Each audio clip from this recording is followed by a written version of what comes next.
Wel, goeiemôre en baie welkom hier so by ons aanlyn diens. Ons is so bly dat jy saam met ons kuier. Ek het 'n verwagting vir vandag en vertrou regtig dat God gaan opdaag en dat hy met jou gaan praat daar waar jy is. Kom ons sluit die oë en dan bid ons saam. Here, dankie vir die wonderlike voorreg wat ons het om so saam te kan kuier aanlyn vanoggend, Here. En ek wil vra, Here, dat U elke persoon wat na hierdie boodskap luister, sal in hulle lewe inspreek. Hulle sal luister wat U vir hulle wil sê, Here. Ek vertrou dat U gaan opdaag vanoggend in hierdie boodskap. Ek bid dit in Jesus se wonderlike naam. Amen. Amen. So ons sluit vandag ons reeks oor rus af en ek hoop dat jy hierdie maand baie geleer het, die belangrikheid van rus, hoe om te rus, ensovoorts. Indien jy enige boodskappe gemis het, kan jy teruggaan op ons YouTube of op ons Facebook en jy kan dit weer daar gaan kry. Maar ek wil vanoggend met jou spesifiek praat oor die tema haal asem. So wil jy nie dit vir 'n oomblik saam met doen nie. Haal asem. In en uit. En in en uit. En hierdie is 'n sêding wat ons dikwels vir mekaar sê wanneer ons kwaad raak of wanneer ons vir iemand sê, jy weet, raak rustig, is haal net asem. En ek het iets interessant geleer so 'n paar jaar terug, wat my aan die een kant so klein bietjie uitgefreek het, maar aan die ander kant was dit vir my ongelooflik interessant geweest. En laas naweek is ek weer aan herinner en toe ek net soos besef, ek het nodig om dit vanoggend met jou te deel. En laat jy hierdie beginsel in jou lewe kan toepas rondom hoe die vyand ons aanval. Hy val ons asem aan. Daarom sê ek vanoggend vir jou, haal asem. Die greining van hierdie horlosie is, deur die dag sê hierdie horlosie vir my, take time to breathe, en dan doen hy hierdie oefening saam met jou, en wanneer jy asemhaal, dan bring dit jou, jy weet, jou stresvlakke af. Wanneer jy asemhaal, dan raak jou hartklop 'n bietjie stadiger, die bloedpomp 'n bietjie beter, wat beteken jy maak beter keuses. So asemhaling is ongelooflik belangrik. Okay, so ek en my familie was in so klein bietjie vir so rukkie daar in KwaZulu-Natal gewees, en ons was daar by die see gewees, en ons het rondgerits daar, en die een dag het dit gereën, en ons kon nie see toe gaan nie, ons wou nie op die strand gaan sit in die reën nie. So wat ons toe doen is, ons kyk toe interessante plekke rondom ons, en daar is hierdie plek met die naam Eland Gorge, en ek weet nie of jy al ooit daar was nie, maar dit is 'n ongelooflike mooi plek. En toe ons inkom, soos op pad na die restaurant toe, en my vrou gaan toe badkamer toe, en ek staan buite die badkamer, en ek wag vir haar, en terwyl sy in die badkamer is, kyk ek wat rondom my aangaan, en bo die badkamer se muur, is daar so 'n groot luislang, 'n luislang wat oopgesny is, en op hierdie bord gesit is, en hulle wys toe hierdie luislang het 'n eystervark probeer eet, en hy het toe dood gegaan, en dit is ek dink daai is 'n 4,5 meter lang luislang, is 'n massive ding, en my skoonma kom staan langs my, en ek vra vir haar, weet maar, hoe maak 'n luislang iemand dood? En sy sê vir my, ja, wel, hy druk hom en hy jy weet, en dan gaan die persoon dood. Ek sê, ja, maar het maar ooit gewonder hoekom hierdie tegniek gebruik word deur die luislang, en hierdie is iets wat ek 'n paar jaar terug geleer het, en dis waarna nou net verwys het, en dit is wat vir my so interessant is, dit is bietjie scary, want as jy in daai situasie moet kom, you're in trouble, maar aan die ander kant, dit is ongelooflik fascinerend om dit te leer. So wat 'n luislang doen is, 'n luislang draai om 'n persoon. En dan begin, of om 'n, nie hopelik nie om 'n persoon nie, om 'n ander dier of dit wat hy wil eet, sy prooi, en dan begin hy druk.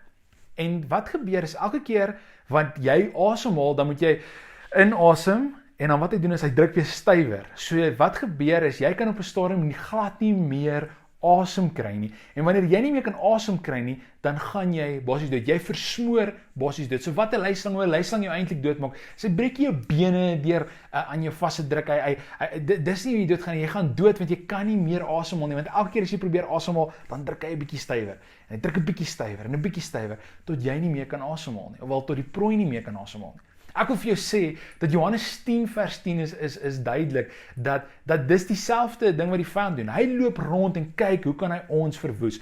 En ek beleef hierdie jaar, meer as ooit van tevore, beleef ek dit, dat die vyande het in ons huis, die vyand het in soveel mense se huise ingekom, in hulle persoonlike lewens ingekom, en hy het gekom en hy het homself om jou kom draai, om jou geestelike lewe kom draai, en elke keer wat jy net voel, jy wil net bietjie asemhaal, dan druk hy 'n bietjie stywer.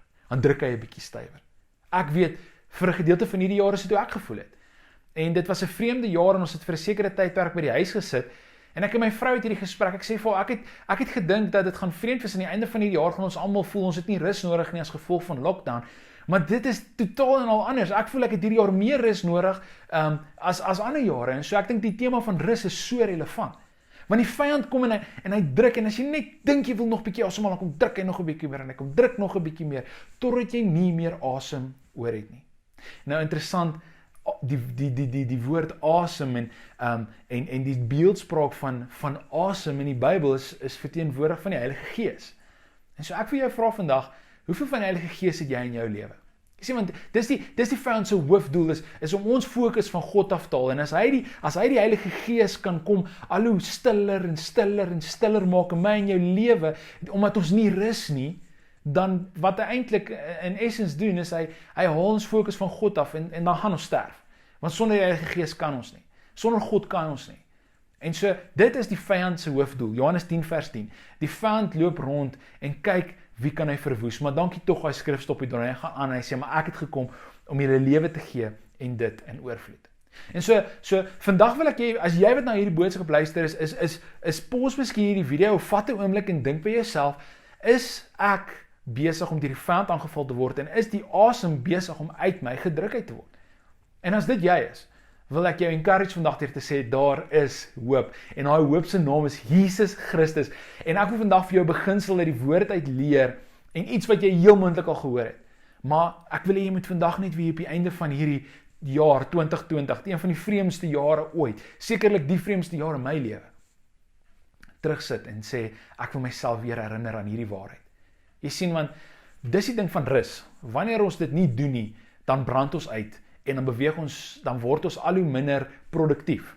Jy sien, dis die interessante ding is, ek het 'n oom wat in 'n bankwese werk, en hulle het agtergekom, dat om vir hulle mense te sê, jy hoef nie vaste werksure te werk nie, maar te werk wanneer jy wil, solank jou werk net klaar gedoen word, het die mense se produktiwiteit gespring, want hulle het meer gerus. Daar's waarde in rus, daar's 'n rede hoekom God gerus het op die 7de dag, daar's 'n rede hoekom God sê, ons moet rus. Jy sien, want wanneer ons hier rus nie, dan brand ons uit. Maar rus beteken nie net om op vakansie te gaan nie. Rus beteken nie net om bietjie, jy weet, stil te sit nie. Ek beleef hierdie ding dat ons het nodig om daagliks te rus. Want as ons nie daagliks rus nie, dan gaan ons uitbrand. En ek wil spesifiek op die woordspeling speel, rus in God. Want as ons kyk na wat om ons aangaan, dan is dit so maklik om oorweldig te word. En is dit, en is dit, en is die ekonomie, en is die president sê dit, en is daai mense sê dit, en is aanvalle, en is die wêreldekonomie, en is 'n virus, en is klomp goed, jy weet self, die goed in jou eie lewe, en dan vir ons wat klein kindertjies sê, dan is dit hulle ook nog, en ons is so lief vir hulle, en Gideon is nou 2, en ek verstaan hoekom hulle dit terrible twos noem, want ewe skielik is hy nie net meer hierdie cute seentjie nie, hy stry met jou, en daai goed maak jou ook moeg, en miskien is dit probleme met jou huwelik, en miskien het jy nie 'n lekker werk nie, miskien het jy nie 'n werk nie, en ons soveel goed wat jy mee sukkel, of miskien is dit selfs jou eie keuses. Dis nie net eksterne goed nie, dis interne goed. En al hierdie goed maak ons moeg. Keuse na keuse, ding wat gebeur. En daarom wil ek sê, dat ek glo ons moet elke dag rus hê. Nou, ek wil graag vir jou skrifgedeelte lees, en jy kan dit saam met my volg hier op die skerm, of jy kan jou Bybel uithol, en dis in Matteus, en dis Jesus hier aan die woord, en dis in Matteus 7 vanaf vers 24, kom ons lees dit saam. Jesus sê, elkeen wat na my woorde luister en daarvolgens handel, is soos 'n verstandige persoon wie se huis op rots gebou is. Al val daar 'n stort by, en al kom die vloedwater af, en al woed daar stormwinde teen die huis, sal dit nie in mekaar stort nie, want sy fondament is stewig op die rots vas. Maar elkeen wat na my woorde luister en dit nie doen nie, sal wees soos 'n dwaas wie se huis op die sand gebou is. Wanneer daar 'n stort by val en die vloedwater afkom, en die stormwinde waai, sal daardie huis heeltemal in mekaar stort. Net tot sover. Van 24 tot 27. Jy sien, Jesus kom hier so, en hy gee vir ons 'n baie belangrike ding. Hy sê vir ons, dat wanneer jy op 'n goeie, sterk fondasie gebou het, die resultaat daarvan is, wanneer die slegte goed gebeur, en die vyand kom en hy probeer die asem uit jou uitdruk, dan het jy 'n fondasie wat bly staan. Maar wanneer jou fondasie nie sterk is nie, en al hierdie ander goed gebeur, wat soos met die ander huis gebeur met daai spesifieke huis, dan val dit uit mekaar uit. Hierdie tyd van die jaar, ek weet nie of jy dit weet nie, maar is vir baie mense 'n gelukkige tyd van die jaar, maar hierdie is ook die tyd van die jaar waar die meeste mense selfmoord pleeg. Want dit is die tyd van die jaar waar meeste mense besef hoe alleen hulle eintlik is. Ek wil vandag vir jou sê, dat wanneer ons op 'n plek kom en ons sê, ek kan nie op my eie aangaan nie, ek het God nodig, ek het nodig dat Jesus my fondasie is, slegs dan gaan ons daagliks rus kan kry. Rus in God kan vind. Ek dink aan dit wat Psalm 23 sê, waar Dawid sê, al gaan ek deur 'n dal van doodskaduwee, ek hoef geen onheil te vrees nie, want U is by my en U beskerm my. Sien, daai gee vir Dawid se siel rus. Waar is die toestand? Wat is die toestand van jou siel vanoggend, wat na hierdie boodskap luister? Is dit, ek is rustig in God, en daai woord rustig is vir my so awesome woord, want dit beteken, ek kan rus, want ek weet wat die omstandighede behels. Ek kan rus, want ek weet wat die uitkoms gaan wees. Ek is rustig. Is jy vanoggend rustig, of is jy bekommerd? Is jy besig om dag na dag deur te struggle, en nie te weet wat se kant toe nie, en jy voel jy wil hoop opgee, en jy voel jy kan nie meer aan 'n kant toe nie. Ek wil vandag vir jou sê, jy het nodig om terug te staan en te vra, is ek besig om Jesus my fondasie te maak? Is ek besig om vir Jesus te sê, hy is die een op wie ek bou? En dit is so maklik eintlik om dit te doen, en ek sê maklik, want dit is nie eintlik altyd maklik nie, maar wanneer jy dit begin doen, en dit begin deel word van hierdie ritme van jou lewe, dan verander alles. Jesus sê, elkeen wat na my woorde luister en dit doen, hy sê, jy het nodig om tyd in hierdie woord te spandeer, jy het nodig om tyd saam met hom te spandeer, want wanneer jy tyd saam met hom spandeer, dan vind jy rus. Want wanneer jy tyd saam met Jesus spandeer en sy woord te leer en sy woord uit te leef, dan besef jy dat God is in beheer van die ekonomie. Nie 'n president of 'n virus of selfs die Wêreldbank nie. God is in beheer van die ekonomie. God het die laaste sê oor enige siekte, oor enige dood. Selfs die dood het nie die laaste sê nie, Jesus het die laaste sê. En so ek wil vandag vir jou vra, is jy rustig of is jy bekommerd? Of het jy nodig om te kom en tyd weer in God se woord te spandeer? Ek wil vandag vir jou sê, deur tyd in God se woord te spandeer, deur met hom te sit en met God te praat, dit is die antidote, dit is die teengif vir hierdie slang wat kom en jou probeer, hierdie asem met jou uitdruk, want wat gebeur is, hierdie woord maak jou vol van dit wat God sê oor jou. En dit wil ek jou vandag mee los. Aan die einde van hierdie jaar, staan terug en vra vir jouself die vraag af, is ek besig om genoeg tyd saam met God te spandeer? Is ek besig om asem te haal? Kom ons bid saam. Here, U ken elke persoon se storie. U weet waar elke persoon gaan. En ek wil vanoggend vra, Here, dat elke persoon wat na hierdie boodskap luister, spreekwoordelik sal kom asemhaal. En sal beleef, Here, U kom en hulle rustig maak. Vir hulle rus kom gee in hierdie omstandighede. Dankie, Here, dat U lief is vir elke persoon wat na hierdie boodskap luister. Dankie dat U nie met hulle klaar is nie, maar dat U nog groot dinge vir hulle in store het. Ek kom vra, Here, dat U vandag hulle wat moeg is, sal kom wys. Vertrou net op my. Bou jou huis op my en ek sal jou paai gelyk maak. Ek sal die deure vir jou oopmaak. Ek sal vir jou kom wys dat jy nie hoef bekommerd te wees nie. Maar dit begin deur tyd met my te spandeer, sê die Here. Here, mag ons 'n nuwe begeerte hê om 'n tyd met U te spandeer. Ek bid dit in Jesus naam. Amen. Ek hoop dat hierdie boodskap jou vandag geïnspireer het. Dankie dat jy saam met ons gekuier het.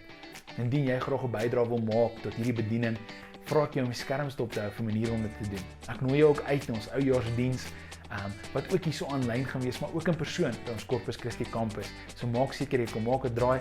Ons is opgewonde oor 2021, dit wat God volgende jaar gaan doen. So sien jou daar.